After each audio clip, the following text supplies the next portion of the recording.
que nos cuentes un poco de tu formación, primero que nada, y de tu trayectoria hasta el día de hoy. Yo estudié licenciatura en artes, mención grabado, en artes plásticas, antes que cambiara a la Malle. Mención grabado y luego magíster en literaturas hispánicas en la Universidad de Concepción también. Desde aproximadamente tercer año de la universidad empecé a desarrollar un gusto por lo tridimensional, por los espacios y por los objetos. Y empecé a investigar en esto sin todavía tener muy claras las nominaciones al respecto. Luego, cuando me tocó hacer la tesis de pregrado, profundicé en lo que hasta el día de hoy es mi marco teórico desde distintas aristas, el coleccionismo. El coleccionismo doméstico, que a mí me parece alberga aspectos museales, etnográficos, es una manifestación simbólica, es ritual, tiene mucho de patrimonial, y para mí eso es uno de los aspectos más interesantes en conjunto con otro, que si tú no coleccionas no eres capaz de comprender, que es la relicarización secular. El concepto lo propuse yo también para mi tesis, y tiene que ver con esta santificación del objeto que quien colecciona le va entregando su colección. Ponte tú cuando hablamos, conversamos con una tía abuela, con una abuela, etcétera, y te empieza a contar historias de una taza. Muchas de esas anécdotas ni siquiera existieron, pero de tanto ser contadas se vuelven realidad y se vuelven recuerdo. Ese proceso a mí me llama profundamente la atención porque es lo que va generando el atesoramiento, lo que va generando que por medio de los objetos se pueda contar la historia de alguien. Luego, claro, empecé a cuestionarme por mis propias colecciones. Y hasta ese momento no coleccionaba nada, salvo los dormitorios. Y ahí estuvo el gesto, la vuelta de tuerca, digamos, para concebir todos mis dormitorios, que hasta ese momento habían sido 35, como una colección inmaterial, porque ya no existía ninguno, pero eran absolutamente ciudadanos, eran de una misma especie, una colección atípica, pero era. Y entonces me propuse construirlas en el lenguaje maravilloso del diorama miniatura. El diorama es una representación tridimensional, ¿no? Y en este caso yo dispuse estas miniaturas de mis dormitorios dentro de una ventana oval, dentro de una vitrina con una ventana oval, aduciendo al relicario o lugar de resguardo de la reliquia. Eso fue hace 9 años atrás y desde entonces sigo desarrollando e investigando, incursionando en el coleccionismo y las diversas formas en que el coleccionismo se puede manifestar dentro del arte contemporáneo. ¿Y tu proceso de obra para tu examen, digamos, de tu primera etapa de formación en artes plásticas tuvo que ver también con ese proceso? La tesis fue Relatos de habitación, espacios de coleccionismo y memoria, una parte de Relatos de habitación. Bien. El proyecto en total me tomó 2 años y medio, mucho tiempo después de haber salido, pero una parte de ese proyecto fue la tesis. Ese es el que yo te hablaba de los dormitorios recién, ¿no? Eran 35 dormitorios, acompañados con una habitación a tamaño natural. Esa habitación, denominada Museo Doméstico, y en cuyas paredes habitarán 50 fotografías estenopeicas, que eran fotografías de los relatos de habitación, de las miniaturas de dormitorio. Entonces también estaba el gesto de la colección de la colección y también de la obtención de una reliquia, porque hacer foto estenopeica ya está en desuso. Entonces obtener una, ya estás obteniendo en cierto modo una reliquia personal, por supuesto, para mí, no para el colectivo.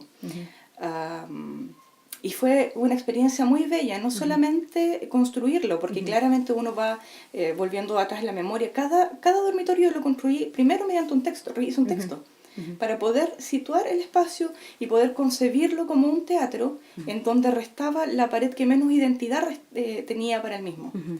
Emplazado de esa manera desde el teatro occidental, por cierto, no a lo Grotowski ni al teatro occidente, el que conocemos hasta ahora.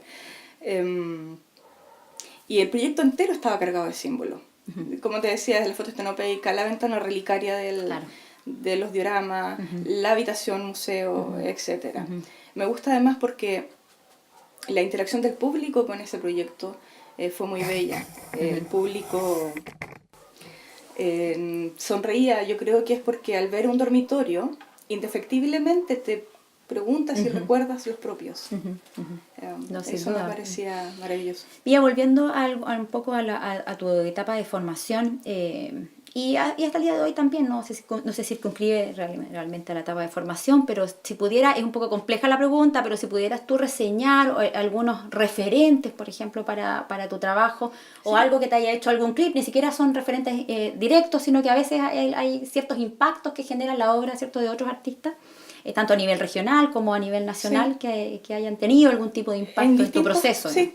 En distintos aspectos, distintos referentes. Uno de los primeros referentes que tuve en tanto rigurosidad, yo soy súper matea, súper rigurosa, y creo que uno de los grandes referentes que tuve en ese aspecto fue Fernando.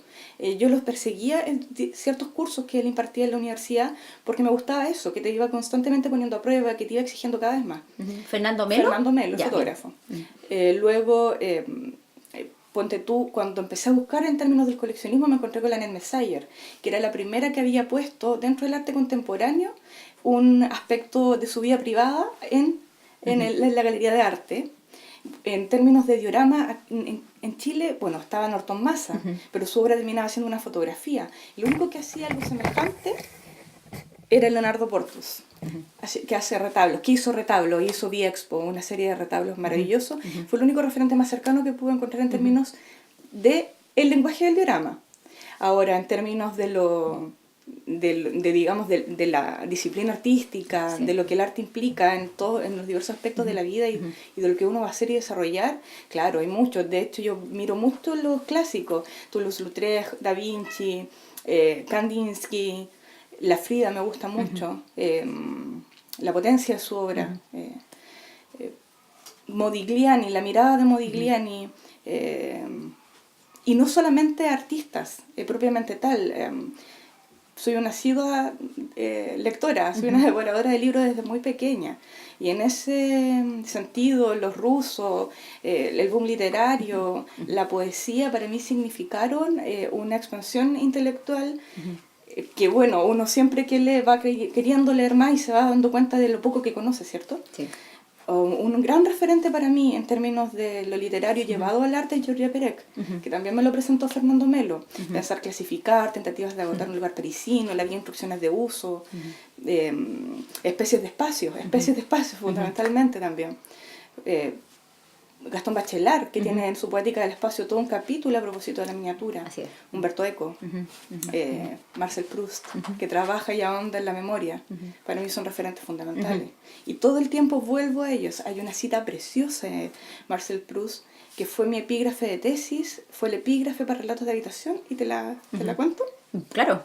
Lo que la inteligencia nos devuelve con el nombre de pasado no es el pasado. Cada historia en la vida de uno, en cuanto pasa, se encarna en un objeto material, como hacen las almas de los muertos en ciertas historias populares, y se oculta allí y sigue cautivo para siempre, a menos que nos tropecemos con el objeto, reconozcamos lo que hay dentro de él, lo llamemos por su nombre y lo liberemos. Claro, muy y bien. ese es todo el proceso de relicarización secular. Por eso me llama tanto la atención. Y en el campo, a nivel regional, por ejemplo, a nivel local, algún artista que te haya... Varios. Digamos, aparte de Fernando, que sí, forma parte de también tu proceso de formación. Varios. Claudio Romo, para mí siempre va a ser un tremendo referente. Artístico y humano. Su esposa, la Bárbara, también. Es increíble la minuciosidad, el detalle, la fineza de su trabajo, de ambas propuestas, tanto la de Claudio como la de Bárbara. Cuando empecé a investigar por la contemporaneidad me topaba mucho con Natacha, antes de conocerla, luego la conocí como persona, ¿no? En la labor de Humberto Soto, en la labor de Meissner, Rosemarie Prim también, y no hay que olvidar que Concepción es una cuna, un semillero de artistas, de grabadores, y de todas las disciplinas. Yo siempre digo esto, para mí el arte es claro, yo soy artista visual, pero a mí me parece que el arte, todos los lenguajes se tienen que se retroalimentan, se potencian unos a otros. Hay que recordar el TUC, hay que recordar a Gonzalo Rojas. Hay mucha cultura en esta región, mucho. Claro, hay una genealogía importante que impacta, no específicamente desde las mismas disciplinas que uno desarrolla, sino que a nivel interdisciplinario, de todas maneras. Absolutamente, lo interdisciplinario siempre va a expandir. De todas maneras. En cuanto, ahora la invitación es como a través de alguna obra o algún proceso de obra puedas como definir y compartir ¿cuál es tu postura hoy, digamos? ¿Cómo defines tu proceso de obra hoy? Si se pudiera hacer eso a través de algún tipo de obra sería fantástico, ¿no? Sí, mira, bueno, yo les contaba relatos de habitación, que son estos, ¿no? Y que era el coleccionismo abordado desde mí. Sí. En este caso, estos pequeños dioramas, estos pequeños jardines, se llaman herbolarias, micronarraciones de jardines interiores e internos. Tiene que ver con la configuración de los jardines de interior y el coleccionismo doméstico de plantas. Es decir, la colección, pero desde el otro. En este caso, desde 20 mujeres que generosamente me abrieron las puertas de su casa, sus espacios domésticos, me presentaron sus jardines y sus plantas, y el proyecto lo desarrollé en 3 niveles de reflexión: la realidad, la ficcionalidad y el tránsito intersticio entre ambos aspectos. Estos son el intersticio, son los dioramas del intersticio. Los dioramas de la realidad son réplicas de 20 jardines de interior de estas 20 mujeres, las réplicas detalladas como relatos. Las ficciones son las pinturas, son pinturas en gran formato en donde hay una relación ficcional de las mujeres con las plantas. Plantas por la boca, plantas por la pechuga, plantas que comen. En el caso del intersticio, son 30 plantas de interior comunes en Chile, traducidas a tela y con un fondo Art and Craft Art Nouveau, que mantiene, uno reconoce la planta, ¿no? Bien. Entonces ese es el hilo con la realidad, pero está sin cromaticidad y está con una ficción de papel mural, que es lo que te va ligando a la ficción. Por eso tránsito e intersticio. Para mí era muy importante en esta ocasión deambular por esos 3 aspectos, porque el coleccionismo los posee también. Claro, de todas maneras. ¿Esta fue tu última exposición? Esta fue lo último y que va a estar ahora el 20 de agosto en la Galería Universitaria. Ah, perfecto. Sí, está en plena itinerancia. Entre medio hubieron otros procesos creativos y ahora estoy trabajando en 2 más, sí. Ya, perfecto.